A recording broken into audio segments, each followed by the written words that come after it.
This guy was always falling sick, and when he went to the hospital, he did a HIV test and it came out positive. He felt so frustrated and bitter about his life, he almost even gave up.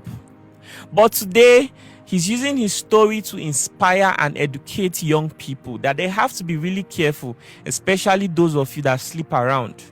So this is his story. Hello, everybody. Welcome back to Plan B TV News, Gist, and Blog. Today, we have gist for you guys. I came across this particular video, an interview of Lucky Udum, and how he interviewed this guy who allegedly claimed that he has HIV and is spreading it. First of all, I hold no copyright to this video, but I found it interesting. That's why I'm making videos out of it. All credits reserved for Lucky Udum. And if you want to see more of this video, you can go to his platform. It's all over social media platform. Now, let's talk about this video. I want you guys to watch it. We'll be right back to do our synthesis to it. To inspire and educate young people that they have to be really careful, especially those of you that sleep around. Today he's here to share his story to create awareness and remind you guys that it is very easy to contract HIV. This is his story. Oh, even after discovering your HIV, you're still knocking up and down? Yes. Wow. Seriously. I'd like to ask you a question, sir. When you see me, would you ever think I have a disease? No. Would you ever think I have HIV? No. Anyone can have it. And that is what is very scary. Bro, how did you discover you had HIV? Okay, so at some point I was always having fever, I was always having diarrhea, I was always having, different kind of complications and sexual infections. And I didn't really take my time to find out what was wrong. So I had a major breakdown one time and I was taken to the hospital. And that was when I said to do a test. Then I was working with a magazine agency. So after I ran the test was when I found out that I was HIV positive. Wow. Yeah. How did you feel when you saw the positive on your result? Well, it wasn't so much of a big deal to me because as at that time when I was seeing the results, I wasn't experiencing stigmatization. It was just told to me. But because I had to tell the company I was working for then, because they're the one who told me to, go and do a test and they needed a written result. So when I got back to them and they saw that I was HIV positive, I told them around 10 a.m. that I was HIV positive. Around 4 p.m. I was asked to leave where I was staying because they wanted to renovate all of a sudden. So From there, I started experiencing stigmatization. The company told the person who introduced me to them. The person who introduced me to them told the person who he knew me from. And from there on, every other person started knowing about the, HIV story, and it became a problem for me because I didn't like the fact that the news was spreading. And at some point, I got so depressed, and I actually attempted suicide, and it was everywhere on the internet, and it was not a very wonderful time for me. It was a very depressing time for me, but I'm here now. How did you live your life, and how did you contract this illness? Okay, so when I was much younger, I was extremely promiscuous, very promiscuous. I was, visiting brothels, sleeping with one woman to another, even those older than me. I was just sleeping with different women, and it was a big addiction. Which state in Nigeria? I was in Abuja. As at the time I started working as a photographer, I was transferred to Kano. So Kano was where I am very sure that I contracted it from, because even in Kano I was promiscuous, and Kano is not as most people think the Northerners are very let's say boring and not into life, but Kano was a very wild place, one of the wildest states I've actually been in. And so I was also promiscuous there, slept with different kind of girls, and 5 months later after I've left Kano, I started falling sick, and that was when I discovered I had HIV. Wow, that's crazy. I can't imagine how you felt when they showed you that result. Yeah. Man. So what happened next? the news went viral, your family, friends knew about it. What was the next stage of your life like? The next stage of my life was very, very terrible because my family members started experiencing, you know, stigmatization by association. So, what that means is that because they were associated with me, they started stigmatizing them. My mom was like very stigmatized in church. Sometimes they stopped giving her role for all these women meeting and stuff. My elder brother was a barber, and so many people stopped going to his barbing salon because they could relate that I was his brother. And then he told me to stop coming to his barbing salon. I should stop showing my face in his barbing salon because he didn't want people to know that I was his brother and all of that. And the tailor guy, because I have two elder brothers, the eldest one is a tailor, and so many people stopped giving him clothes to sew. I don't know if they thought that maybe he could get HIV from me and pass it through sewing clothes or something. So it was a very difficult experience for all of my family members. Very difficult experience. For me personally, there were other photographers who didn't want to associate their brand with my brand.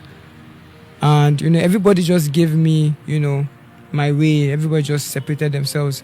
And I'm not going to withhold the fact that I had, uncool attitude then. My character wasn't nice. So it's one thing being HIV positive, it's another thing having a very good character. So it wasn't even easy for people to accommodate me because my character was really, really shitty then. I'm trying to imagine how bad was it?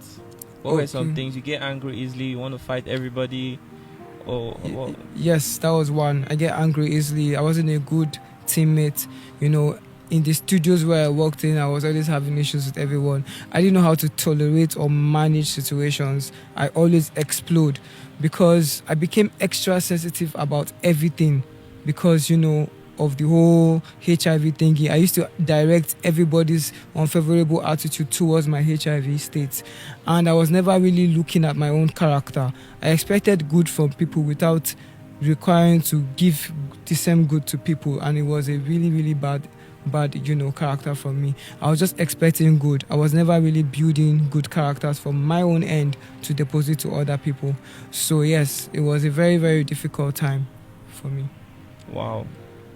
Bro, you're like one of the most honest persons I've ever come across since I started interviewing people. The fact that you had to reveal all of this information without trying to sugarcoat anything, it reveals to me that you've discovered yourself and you've healed.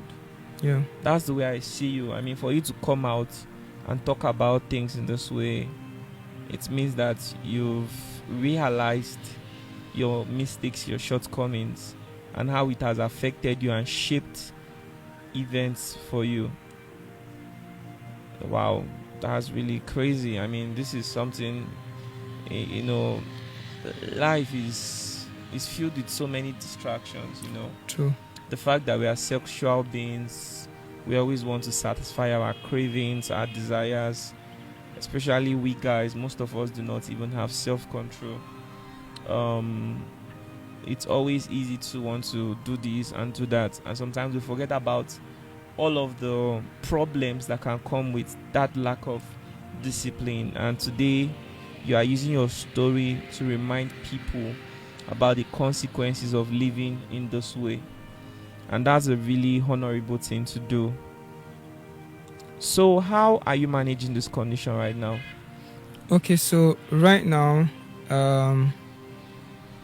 since I had this positive mind shift, it's been me against me first, right? Because I wanted to really battle inwardly and make sure that I stop a lot of things.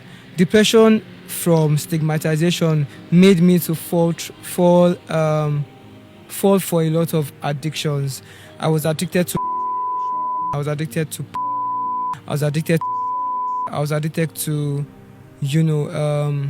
I didn't do drugs, but I was really addicted to just a lot of things, even mindset. Some people can have mindset addiction, stuff like that. What do you mean mindset addiction? Okay, so I was addicted to always think that everybody was against me. like everybody was against me. If I'm talking to you now and I see you whisper to someone after talking to me, I will just automatically think that you are talking about me. And you see, that was even a problem too on its own. So I had anxiety too, and it was a very big deal for me. But from when I gave my life to Christ, because the truth is the Holy Spirit was actually the one who helped me to start properly helping myself. So since when I gave my life to Christ, it became easier for me to first forgive myself for being reckless and putting a lot of people at risk, even after discovering my HIV status. Oh, even after discovering your HIV, you're still knocking up and down? Yes. Wow. Seriously. That's crazy. So it was when you gave your life to Christ that you had to stop a lot of things. Yeah. Man. So, and before I gave my life to Christ, I was also like a pimp. So I was pimping girls to men and all of that. And that's how I was getting money. Even mostly. with that status? Yes, even with that status. I was just pimping girls to men.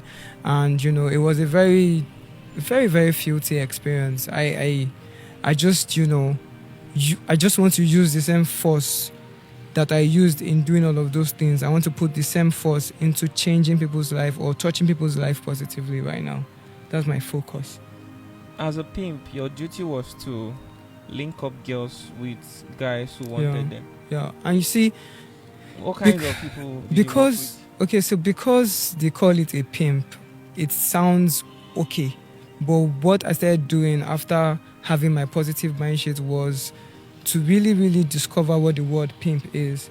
The word pimp means facilitating connecting one girl to another man. The girl who is willing to sell her body for money, the man who is willing to get pleasure for money.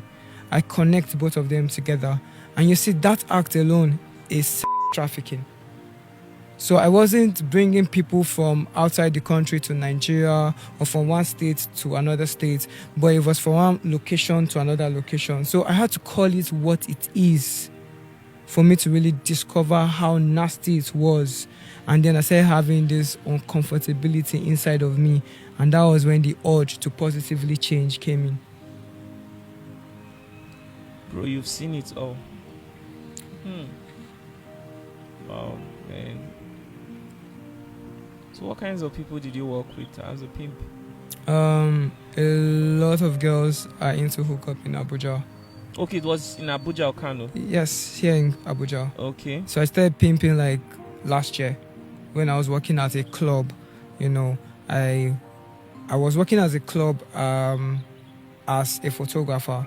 And then there was this girl who came into the club and wanted a place to sit. And I just told her to sit somewhere. I didn't know what pimping was. I didn't know how the club operated. But she sat down somewhere and the PRO in that club brought some ballers to come and sit where she was sitting. So I think somebody took her home. But before she left, she got my number. She thought that I gave her that seat, thinking that, I wanted to connect her deliberately to one of the ballers. But she didn't know that I just gave her. So when she got my number, the next morning when she was done doing what she was doing with one of the ballers, she called me and she was like, "Hey, hi, thank you very much. I really appreciate you. Please send me your account number. Let me send you your cut." And I didn't know what it means. You sent the account number? But then I sent the account number because... How much did she send to you? She sent me 30,000 naira. 30? That they paid her 100K. Wow. She sent me 30.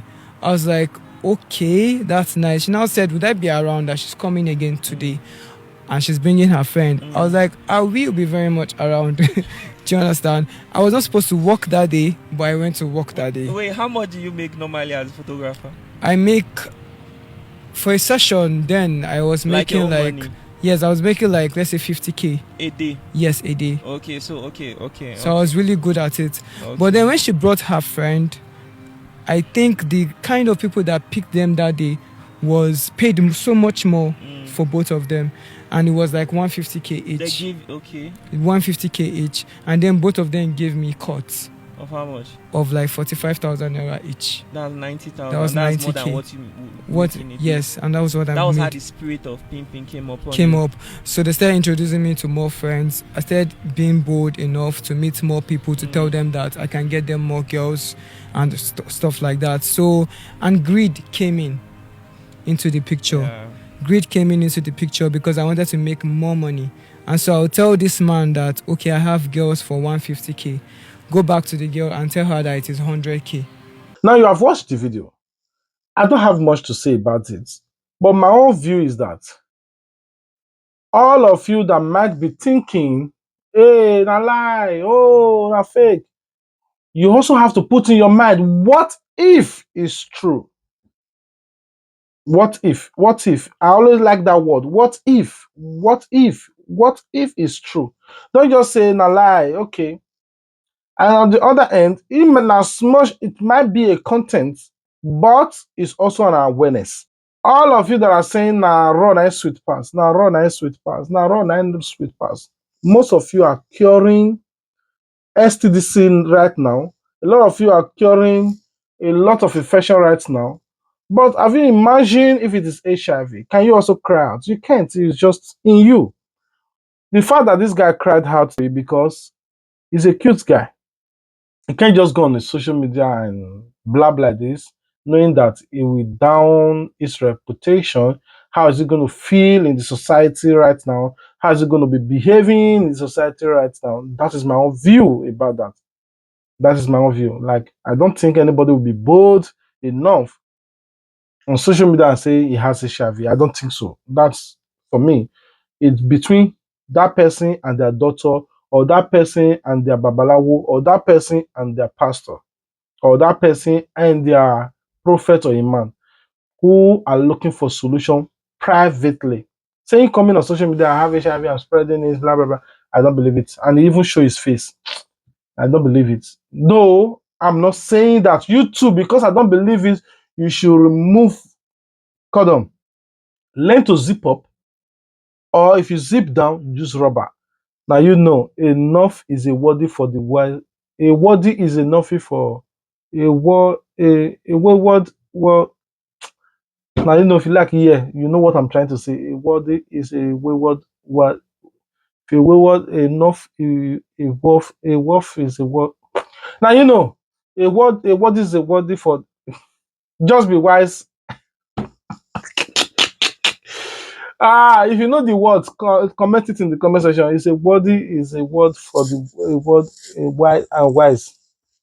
In, yes, a word is enough. A word. Comment your thoughts. What do you think? I don't know what the parable I'm trying to make. Please comment it in the comment section. I love you guys. God love you more. If you love us, the only way you can show your love is to correct me. What am I trying to say? I don't forget them. And I love you guys, and God continue to bless you for your great work, and stay blessed. Until we meet again, 2024 was a great year, and 2025 is a greater year for you. And God bless you. Until we meet again, peace out and bye.